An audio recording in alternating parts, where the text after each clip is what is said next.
Mongoose Shake back here, finally with another JgPanther 2 game. It's been a while since this has been on the channel, and I do believe last time I had it was in a game on Lakeville. And this time I'm platooned up with my wife in the ELC Even 90, and this is absolutely not the map for a passive scout tank destroyer combination. But this game will show we actually do our best to make it work. And while I show here the problem with most German guns, if you have turned the vehicle, drove anywhere, and try to fire, it will absolutely fling the shell anywhere but where you aim. That's the German accuracy curse. If it's sitting still, perfectly aimed, fairly accurate. If you move the vehicle at all, the bloom becomes insane.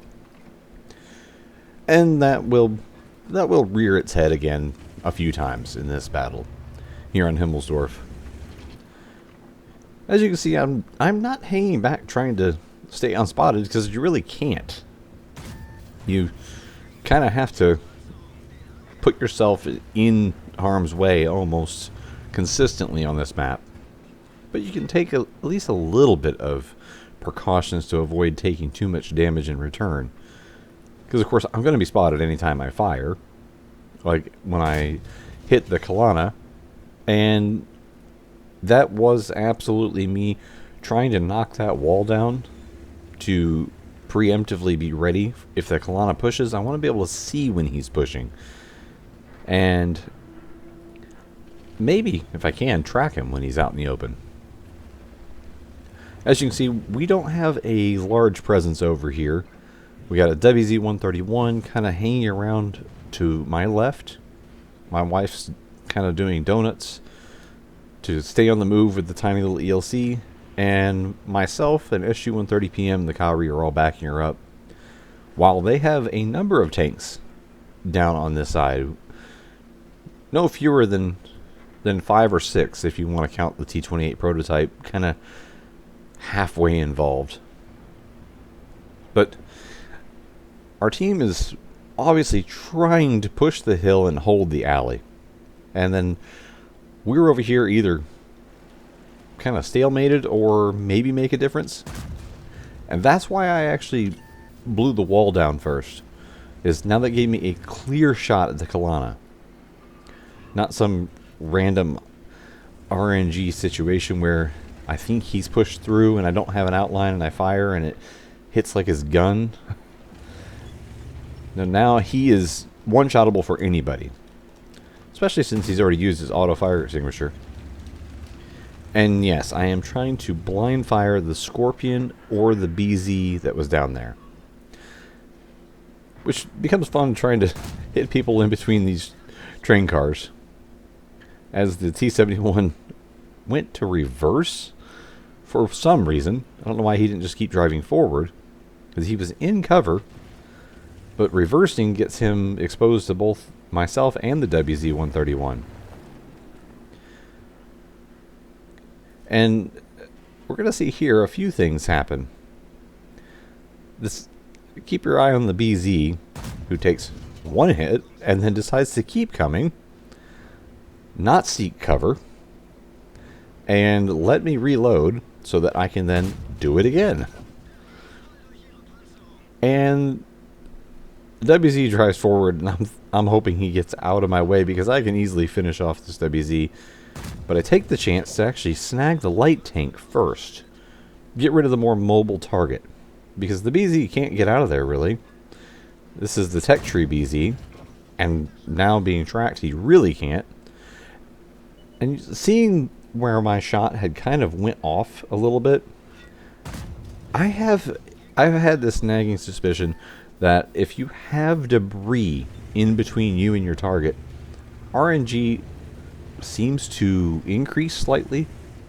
And I don't believe that to be any kind of like a conspiracy theory in that sense. Just it would actually apply in real life. You know, your shot could deflect a little bit, especially with something like a full caliber AP shell.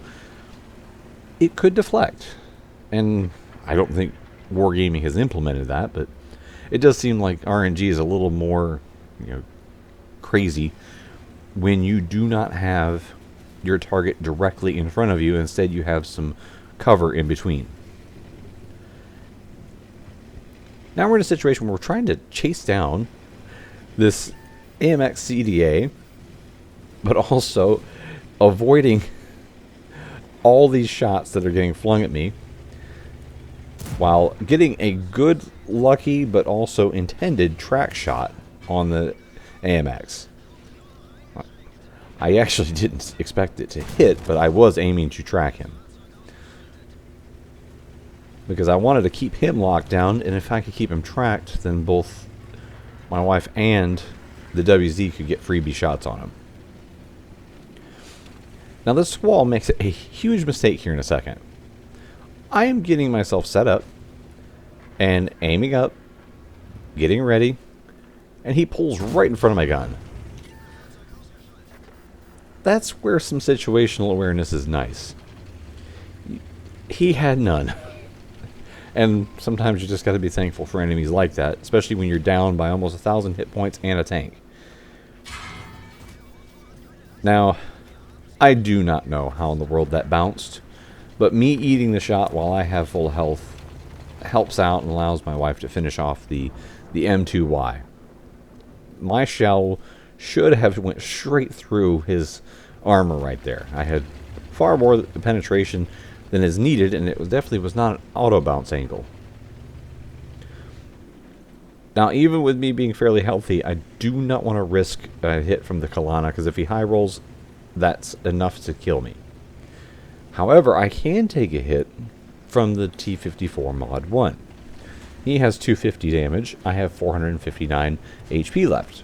So I can easily eat one shell, where neither of the light tanks nor the Tiger can. The Tiger did a very nice job in landing a hit without taking a killing blow in return, because we are suddenly pushed back into the corner here. The only one not pushed back into the corner is our T-20. It was actually up on the hill.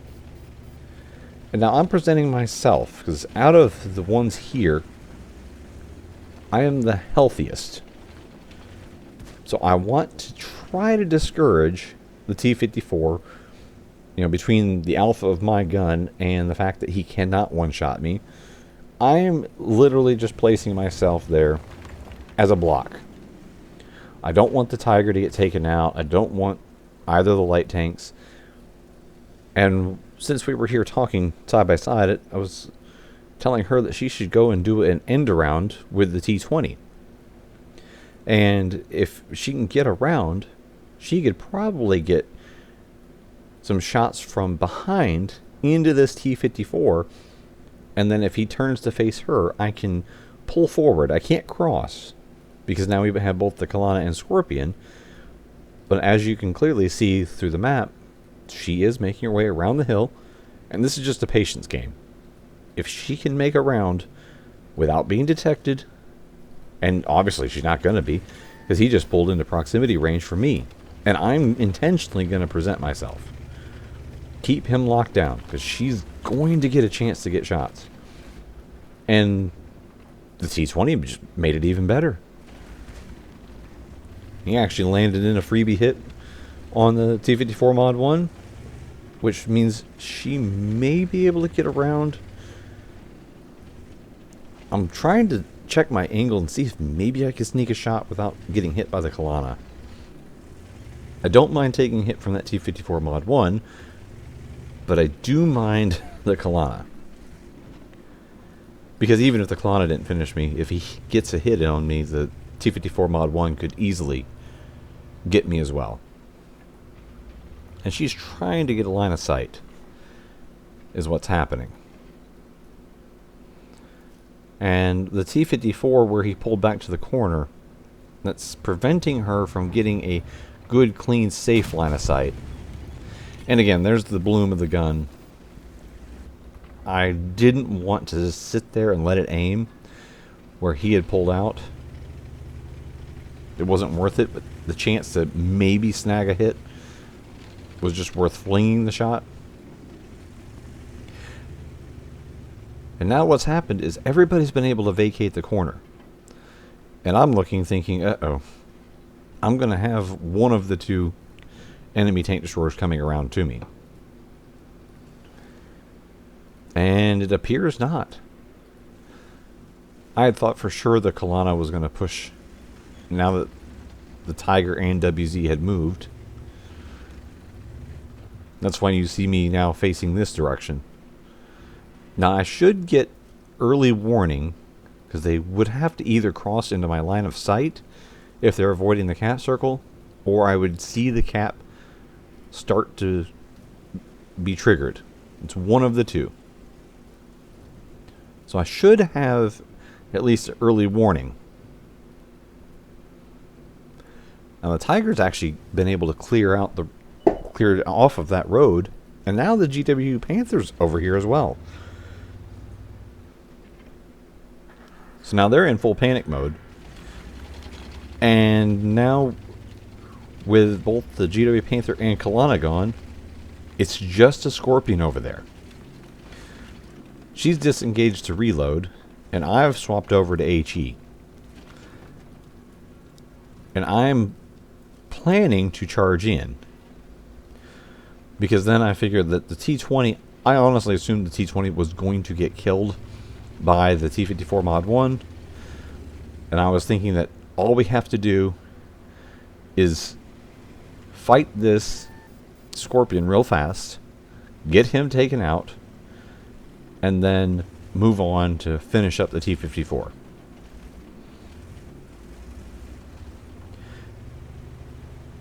And the Scorpion here, I'm waiting for him just to back off around the corner so I can get some speed up, because I absolutely want to do a shot and ram. And surprise, surprise, the T-20 actually gets the T-54 Mod 1. The Scorpion did pull off and pull back, and now I'm trying to get around here before he gets his gun around to finish her off. And he just gets blapped. It's rare anymore to have what comes down to the wire sort of games, but this one was exactly that. Ended up with an ace tanker and a high caliber, along with a few little ribbons, in what is one of my favorite tier 8 vehicles. I love the JgPanther 2.